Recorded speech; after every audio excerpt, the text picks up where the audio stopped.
آج کا ہمارا جو یہ تفصیلی جائزہ ہے نا، وہ تھوڑا مختلف ہے۔ مطلب تصور کریں، ایک اعلیٰ ترین سافٹ ویئر انجینئر اچانک اپنا کوڈ لکھنا روک دے رائٹ۔ اور اپنے ہی بنائے ہوئے الگوریدم کی خامیوں پر خدا سے معافی مانگنے لگے۔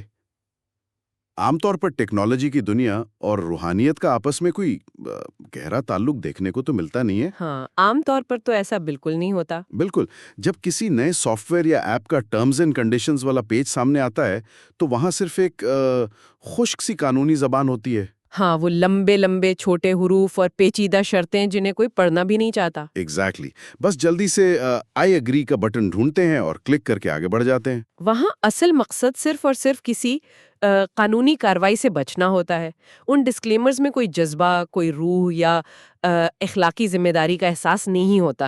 صحیح بات ہے، وہ بس ایک ڈھال ہوتی ہے جو کمپنی اپنے دفاع کے لیے استعمال کرتی ہے۔ بالکل۔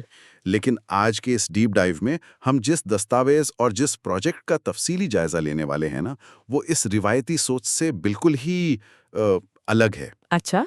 آج ہم ایک ایسے ڈسکلیمر کو ایکسپلور کریں گے جو سیدھا ایک گہری روحانی اور فلسفیانہ کشمکش میں لا کھڑا کرتا ہے انسان کو۔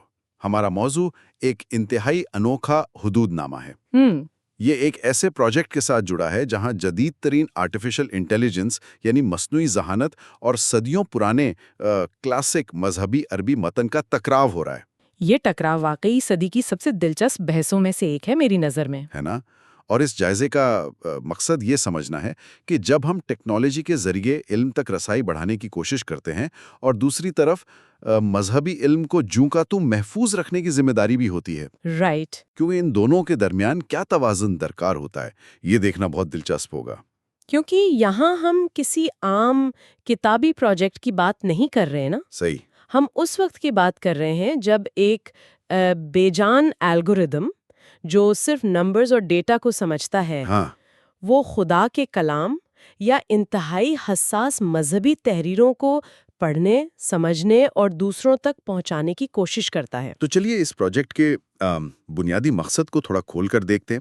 ہمارے پاس جو مواد ہے وہ دراصل ایک ایسی کوشش ہے جس میں کلاسک عربی اسلامی عبارت کو ماڈرن ڈیجیٹل ٹیکنالوجی کے ذریعے عام لوگوں تک پہنچایا جا رہا ہے۔ یعنی ایسی کتابیں جو شاید صرف بڑی لائبریریز کی تاریخ میں بند تھیں، انہیں اب ٹیکسٹ ٹو سپیچ اور ویڈیو پروسیسنگ کے ذریعے زندہ کیا جا رہا ہے۔ مقصد تو انتہائی اعلیٰ ہے، یعنی علم تک رسائی کو آسان بنانا، لیکن مسئلہ تب شروع ہوتا ہے جب ہم اس ٹیکنالوجی کی بنیادی حدود کو دیکھتے ہیں۔ بالکل۔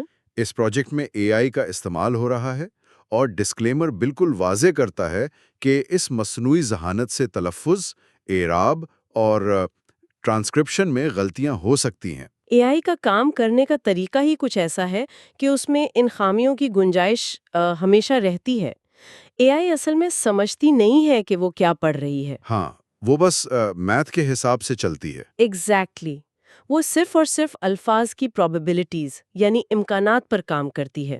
اس کے پاس ایک ماڈل ہوتا ہے جو بتاتا ہے کہ اس لفظ کے بعد اگلا لفظ کیا آنا چاہیے۔ تو عربی میں یہ مسئلہ کیوں اتنا بڑا ہو جاتا ہے؟ دیکھیں، کلاسک عربی میں مسئلہ یہ ہے کہ وہاں اعراب یعنی زیر زبر اور پیش عام طور پر نہیں لکھے ہوتے ہیں۔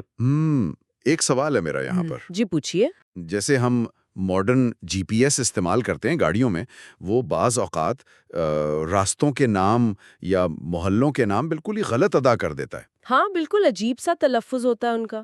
تو کیا ہم یہاں ویسے ہی غلطی کی بات کر رہے ہیں؟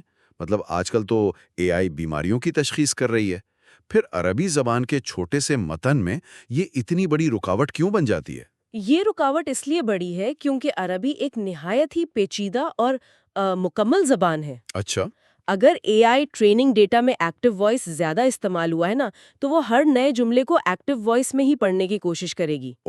یعنی وہ اپنا ایک پیٹرن بنا لیتی ہے۔ رائٹ۔ اور کلاسک عربی میں اعراب کی ایک چھوٹی سی غلطی، مطلب ایک زیر کو زبر سے بدل دینے سے جملے کا فائل اور فائل پوری طرح بدل جاتا ہے۔ یعنی سبجیکٹ اور ورب کا تعلق بدل جاتا ہے۔ ایگزیکٹلی۔ کام کرنے والا کون ہے اور کس پر کام ہو رہا ہے، یہ سب اعراب سے طے ہوتا ہے۔ اچھا، اب سمجھ آیا۔ اگر اے آئی نے فیل کی نسبت ہاں خالق کے بجائے مخلوق کی طرف کر دی، تو تھیولوجیکلی یعنی عقائد کے اعتبار سے یہ ایک انتہائی سنگین مسئلہ بن جاتا ہے۔ Wait really? اس چیز کو ایک اور طریقے سے سمجھنے کی کوشش کرتے ہیں، جیسے ایک ہیومن ٹرانسلیٹر ہو ہاں جس نے پوری ڈکشنری تو حفظ کر لی ہو، اسے ہر لفظ کا مطلب معلوم ہو، ہاں لیکن اسے کسی مخصوص علاقے کے کلچر یا وہاں کی تاریخ کا بالکل اندازہ نہ ہو۔ بالکل ٹھیک مثال ہے۔ جب وہ کسی شاعرانہ یا مذہبی بات کا ترجمہ کرے گا تو وہ بالکل میکینکی سا ترجمہ کرے گا نا، جو اصلی مفہوم کو تباہ کر سکتا ہے۔ ایگزیکٹلی۔ یہاں بھی اے آئی وہی ڈکشنری والا ٹرانسلیٹر ہے جسے روحانیت یا عقائد کا کوئی تجربہ نہیں۔ اے آئی کے پاس لفظوں کا ذخیرہ ضرور ہے لیکن شعور نہیں ہے۔ اور شعور کے بغیر مذہبی متن پڑھنا تو کافی خطرناک ہو سکتا ہے۔ ہاں، کیونکہ یہ نادانستہ طور پر متن کا مفہوم بدل کر ایک ایسی بات کہلا سکتی ہے جو اصل لیکھک نے کبھی سوچی بھی نہ ہو۔ یہ کوئی معمولی ٹائپو نہیں ہوتا۔ اچھا، اگر اس ٹیکنالوجی میں اتنے سنگین مسائل پیدا ہونے کا خطرہ موجود ہے تو مجھے ایک بات سمجھ نہیں آ رہی۔ کیا؟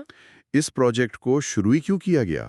اگر ایک مصنوعی ذہانت عقائد کو تبدیل کر سکتی ہے تو کیا یہ بہتر نہیں کہ اسے چھوڑ دیا جائے؟ لوگوں کے ذہن میں یہ سوال آنا بہت لازمی ہے۔ ہاں، مطلب انسانوں کو ہی یہ کام کرنے دیا جائے جیسا کہ صدیوں سے ہوتا آ رہا ہے۔ اس خطرے کا بوجھ اٹھانے کی ضرورت ہی کیا تھی؟ اس کی بنیادی وجہ یہ ہے کہ آج کے دور میں لوگوں کی توجہ کا سپین بہت کم ہو چکا ہے۔ وہ تو ہے۔ کوئی لمبا کنٹینٹ نہیں دیکھنا چاہتا، اور بڑی کتابوں تک رسائی ہر کسی کے بس کی بات بھی نہیں رہی نا۔ اگر اس علم کو جدید ٹیکنالوجی کے ذریعے آڈیو یا ویڈیو شکل میں محفوظ نہیں کیا گیا تو وہ بس چند لوگوں تک محدود رہ جائے گا۔ بالکل، اس کے معدوم ہونے کا خطرہ ہے۔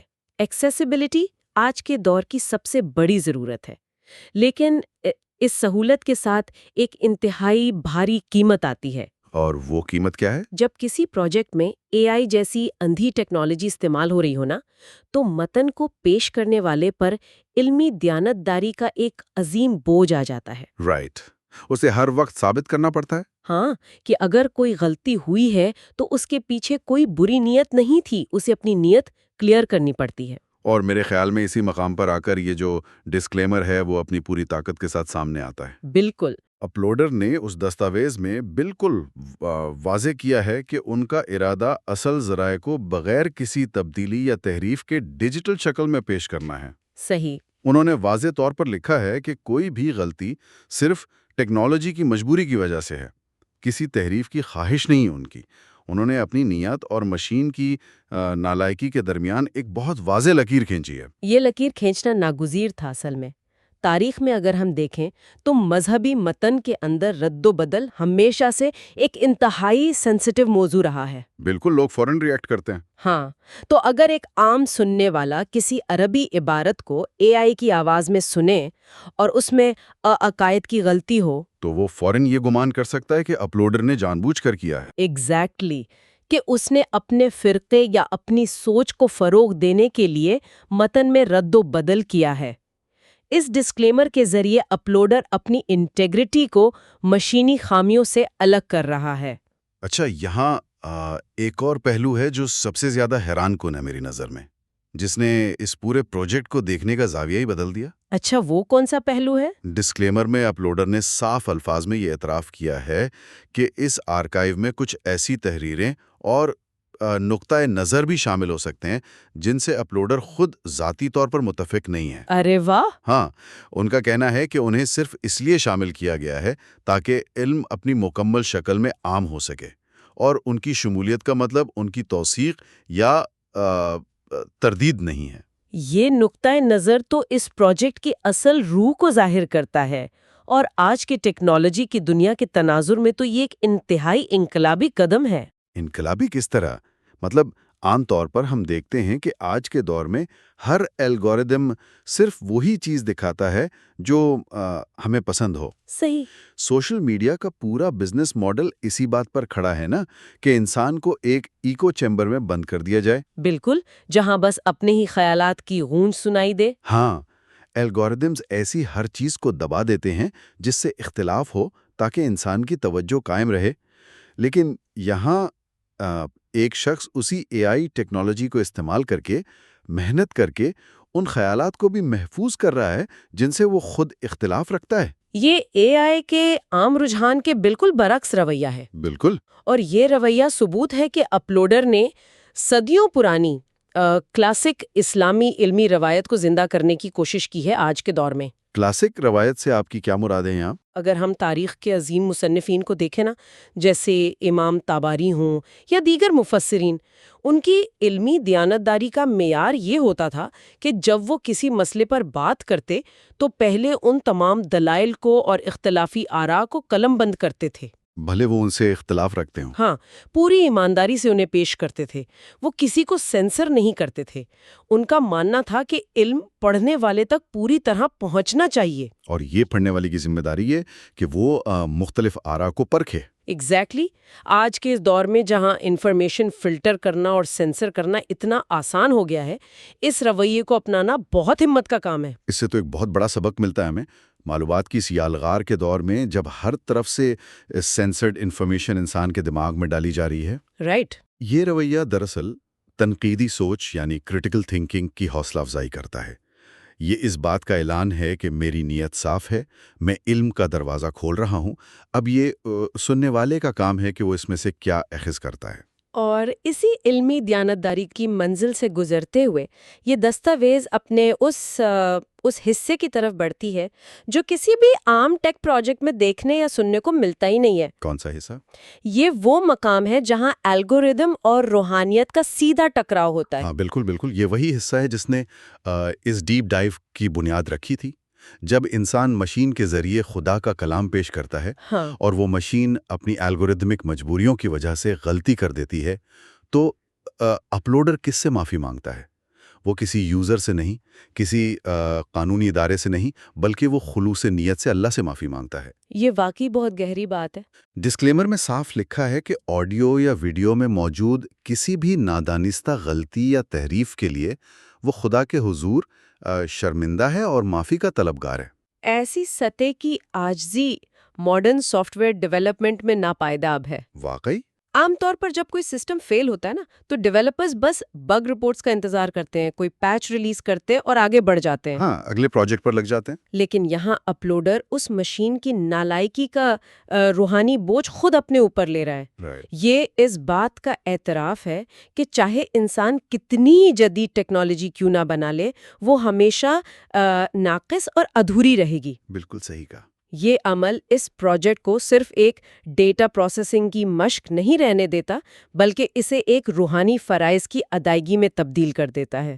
سننے اور دیکھنے والوں کو وارن کیا ہے کہ اس مواد کو ہمیشہ صرف ایک معاون ذریعے یعنی سپلیمنٹری ریسورس کے طور پر لیا جائے، یعنی اس پر مکمل آنکھ بند کر کے اعتماد نہ کیا جائے۔ ہاں، یہ ہدایت دکھاتی ہے کہ وہ اپنی ہی بنائی ہوئی آسانی کے نقصانات سے کتنے باخبر ہیں۔ انہوں نے واضح کیا ہے کہ ٹھیک تفہیم اور گہرے مطالعے کے لیے ہمیشہ اصل اور تصدیق شدہ ذرائع سے رجوع کرنا چاہیے، جس کے لیے انہوں نے مخصوص حوالہ بھی دیا ہے، جیسے کہ app.thurath.io جیسی ویب سائٹس کا۔ ہاں، جہاں متن کو انسانی علماء نے تصدیق کیا ہوتا ہے۔ اس کانسیپٹ کو اگر ایک روزمرہ کی زندگی کی مثال سے سمجھا جائے نا، تو ہے۔ فرض کریں ایک شخص کسی پیچیدہ معاملے کو سمجھنے کے لیے انٹرنیٹ پر کسی اے آئی ٹول کا استعمال کرتا ہے۔ ٹھیک ہے۔ اے آئی اسے ایک بہت اچھا خلاصہ، ایک سمری بنا کر دے دیتا ہے جو بنیادی کانسیپٹ سمجھنے کے لیے کافی ہے۔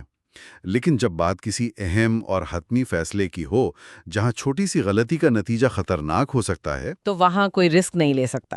بالکل، تو کوئی بھی سمجھدار انسان اس اے آئی کی سمری پر بھروسہ کر کے آخری فیصلہ نہیں کرے گا نا، وہ ہمیشہ کسی ایسی جگہ جائے گا جہاں کسی ماہر انسان نے چیزوں کو ویریفائی کیا ہو۔ ترس جیسی پلیٹ فارمز اس ماہر انسان کی مثال ہے یہاں۔ صحیح۔ وہ تصدیق شدہ انسانی تحقیق کا مرکز ہے۔ اپلوڈر اس ڈسکلیمر کے ذریعے دراصل یہ کہہ رہا ہے کہ اے آئی صرف ایک پل ہے، وہ منزل نہیں ہے۔ ایک برج ہے بس۔ ایگزیکٹلی۔ اے آئی آپ کو اس کتابوں کے سمندر تک تو لے تو جا سکتی ہے، آپ کے لیے پڑھنا آسان کر سکتی ہے، لیکن اس سمندر میں سے موتی نکالنے کا کام تو ہمیشہ انسانی عقل اور تحقیق ہی کرے گی۔ اصالت کی تصدیق مشین نہیں کر سکتی۔ اس سے یہ بات پوری طرح واضح ہو جاتی ہے کہ اے آئی چاہے کتنی ہی ایڈوانس کیوں نہ ہو جائے، وہ انسان، اس کی روح اور اس کی تحقیق کی مکمل جگہ کبھی نہیں لے سکتی۔ بالکل نہیں لے سکتی۔ اے آئی الفاظ کو ادا تو کر سکتی ہے، لیکن ان الفاظ کے پیچھے چھپی روح، ان کا گہرا مفہوم اور صدیوں کے علمی تجربے کو محسوس کرنا صرف اور صرف انسان کے بس کی بات ہے۔ یہ ڈسکلیمر در حقیقت انسان اور مشین کی حدود کا ایک مکمل مینیفیسٹو ہے میری نظر میں۔ صحیح کہا آپ نے۔ اس نے اس بات کو بالکل صاف کر دیا ہے کہ علم کا حصول صرف ڈیٹا کو پروسیس کرنے کا نام نہیں ہے، اس میں نیت، ایمانداری اور اپنی خامیوں کا اعتراف شامل ہونا ضروری ہے۔ اگر ہم اس پوری گفتگو کے نتیجے کی طرف بڑھیں تو سوچئے اس ایک سادے سے لگنے والے ڈسکلیمر نے ہمیں کتنے گہرے سبق سکھائے ہیں۔ بہت گہرے۔ ہم نے دیکھا کہ مقصد کتنا ہی اچھا کیوں نہ ہو، ٹیکنالوجی کی اپنی حدود ہوتی ہیں جو نیت کو پیچیدہ بنا سکتی ہیں۔ ہم نے یہ بھی جانا کہ علمی دیانتداری اصل میں کیا ہوتی ہے، اور کیسے اپنے مخالف خیالات کو محفوظ رکھنا ہی اصل علمی شرافت ہے۔ اور سب سے اہم بات، ہم نے مشین کی بے حسی اور انسان کے روحانی احساس کا وہ خوبصورت تضاد دیکھا، جہاں ایک ڈیولپر اپنے الگوریدم کی غلطیوں کے لیے خدا سے معافی مانگ رہا ہے۔ یہ اس بات کو بالکل صاف کرتا ہے کہ ہم اسباب اور ذریعے کو جدید تر تو کر سکتے ہیں، ہاں، لیکن ان میں اصل تاثیر، وہ طالسمانی اثر جو علم کو روح تک پہنچاتا ہے، وہ ہمیشہ نیت اور انسانی احساس کے ساتھ ہی جڑا رہے گا۔ بالکل۔ اور اسی مقام پر اس ڈیپ ڈائیو کو ختم کرنے سے پہلے ایک ایسی سوچ، ایک ایسا سوال چھوڑنا ضروری ہے جو اس پوری بحث کو ایک نئے اور شاید تھوڑا بے چین کر دینے والے زاویے سے دیکھنے پر مجبور کرے۔ اور یہ سوال ہمارے مستقبل بلکہ بہت ہی قریبی مستقبل سے جڑا ہوا ہے۔ دیکھیں، آج تو چلیے اس اپلوڈر نے بڑی ایمانداری سے ایک ڈسکلیمر لگا دیا کہ یہ مصنوعی ذہانت ہے، اس میں غلطیاں موجود ہیں، اسے بس مدد کے لیے استعمال کریں۔ صحیح۔ اور سننے والے کو بھی اندازہ ہو جاتا ہے کہ آواز میں ایک روبوٹی پن ہے، لیکن جس رفتار سے مصنوعی ذہانت ترقی کر رہی ہے نا، وہ واقعی حیران کن ہے۔ بہت تیزی سے ایڈوانس ہو رہی ہے اے آئی۔ وہ وقت دور نہیں جب اے آئی بالکل انسانی آوازوں، جذبات، آہو بکا اور یہاں تک کہ لہجے میں چھپی نرمی یا سختی کی نقل کرنے میں ماہر ترین ہو جائے گی۔ ہاں، اور وہ زیرو ایرر کے ساتھ عربی پڑھے گی۔ ایگزیکٹلی، بغیر کسی غلطی کے، پورے اعراب اور ٹھیک گرامر کے ساتھ۔ تو کیا مستقبل میں کوئی ایسا وقت آئے گا جب ہمارے لیے یہ تفریق کرنا ناممکن ہو جائے گا کہ کون سی مذہبی تشریح کسی حقیقی انسان نے کی ہے اور کون سا بیان کسی انتہائی سمجھدار لیکن بے روح الگوریدم نے تیار کیا ہے؟ یہ بہت ڈسٹربنگ خیال ہے، جب مشین مکمل طور پر انسان جیسی لگنے لگے گی، بنا کسی ظاہری خامی کے۔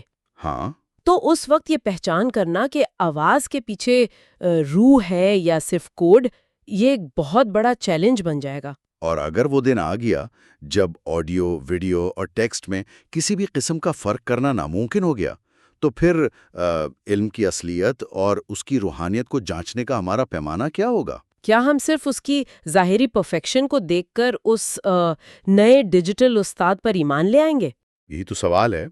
یا پھر اس ٹیکنالوجی سے نپٹنے کے لیے ہمیں کسی نئے قسم کے تصدیقی نظام، کسی نئے روحانی معیار کی ضرورت پڑے گی۔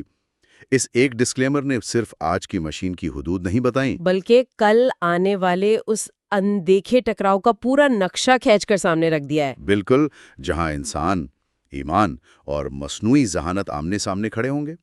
یہ وجود اور ٹیکنالوجی کی وہ کشمکش ہے جس پر آنے والے زمانے میں واقعی بہت گہرائی سے غور کرنا ہوگا۔